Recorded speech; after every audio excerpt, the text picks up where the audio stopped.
আসসালামু আলাইকুম এভরিওয়ান।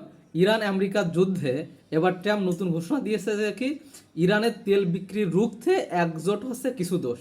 আচ্ছা, জিনিসটা আপনাকে টোটাল ক্লিয়ারভাবে বুঝাই বলবো। তার আগে বলি যে ইরান এবং আমেরিকার যুদ্ধ আর হচ্ছে না। যত ইসলামাবাদ চুক্তি ভেস্তে যাক, আলোচনা না হোক, তবে তারপরে যুদ্ধে আর মোড় নিবে না, এটা আপনি কনফার্ম থাকতে পারেন। কারণ এই যুদ্ধ ইসরায়েল করলেও এখানে কি হবে না, মার্কিন যুক্তরাষ্ট্র আগে সরাসরি যেভাবে ইনভলভ ছিল এমনভাবে ইনভলভ হবে না। কারণ সাধারণত আমেরিকার যুদ্ধগুলো চালায় তাদের দেশের শীর্ষ বা পৃথিবীর শীর্ষ কিছু কোম্পানি।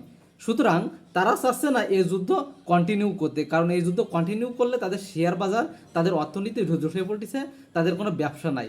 কিন্তু ইউক্রেন যুদ্ধে তাদের ব্যবসা আছে বলে ওটা এখনো বন্ধ হচ্ছে না। যে কারণে রুশ প্রেসিডেন্ট বলছিল যে এই যুদ্ধে যে কি ইউক্রেনের প্রেসিডেন্ট বা ইউক্রেনিয়ানদের হাতে নাই এই যুদ্ধ বন্ধ করার, এই যুদ্ধ তাদের বন্ধ করার হাতে আছে, তারাই সে কথা বলুক, তাহলে যুদ্ধ বন্ধ হবে। সো সেম পজিশন এখানেও ওই যে ট্রাম্পের হাতে নেই। এসব যুদ্ধ হয় কিছু বড় বড় কোম্পানির হাত দিয়ে, কিছু ব্যবসায়ীদের হাত দিয়ে। সুতরাং তারা চাচ্ছে না এই যুদ্ধ কন্টিনিউ করতে, কারণ তাদের কি হচ্ছে, শেয়ার বাজারে তাদের শেয়ারের ধস টাইটে করে নেমে যাচ্ছে।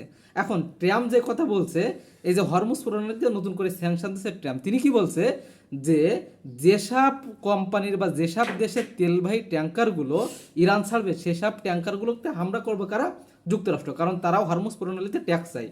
কিন্তু কি বলছে, ইরান বলছে না, এরা তাদের আর ওমানের, সুতরাং তারা এবং ওমান এর ট্যাক্স নেবে বা এর টোল আদায় করবে, যুক্তরাষ্ট্র এখানে নিতে পারবে না। কিন্তু যুক্তরাষ্ট্র সেটা নারাজ, তারা সেখান থেকে এটা টোল নেবেই, যে কারণে তারা সেখানে কি করবে, হামলা করবে। সুতরাং বাংলাদেশকে হামলা করার সম্ভাবনা আছে, যতই বাংলাদেশের সাথে আমেরিকার যতই পীড়িত থাকুক। সুতরাং এখানে বাংলাদেশ কোনো ফ্যাসিলিটিস পাবে না, এক। আর দ্বিতীয়ত, ট্রাম্প যে কথা বলছে যে তাদের তেল বিক্রি রুখতে, দেখেন ইরানের তেল দুইভাবে যায়, এক, ইরানের তেল নিয়ে যায় কি চীন।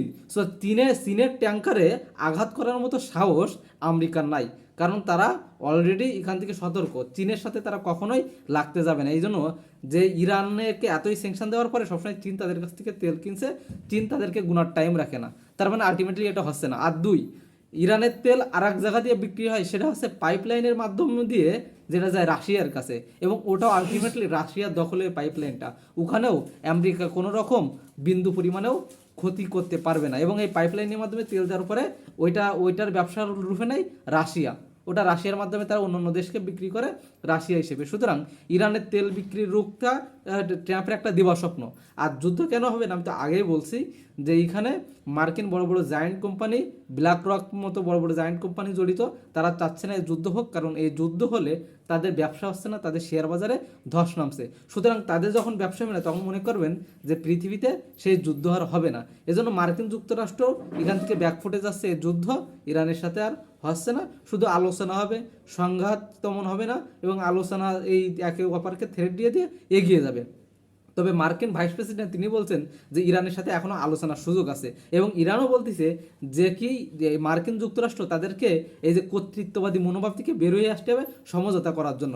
সুতরাং এইভাবে আলোচনা চলতে থাকবে, এবং আলটিমেটলি আপনি ধরে রাখতে পারেন যে ইরান আগ বাড়িয়ে হামলা করতে যাবে না, এবং যুক্তরাষ্ট্র যতটুকু ব্যাকফুটে আসছে তারা আরও ব্যাকফুটে যাবে, তারা এখানে আর হামলা করতে যাবে না। যদি ইসরায়েল করে তারা নিজস্বভাবে করবে, কিন্তু মার্কিন যুক্তরাষ্ট্র এই যুদ্ধে আর নিজেকে বাড়াবে না, এতটুকু আপনি কনফার্ম থাকতে পারেন, আমি মনে করি।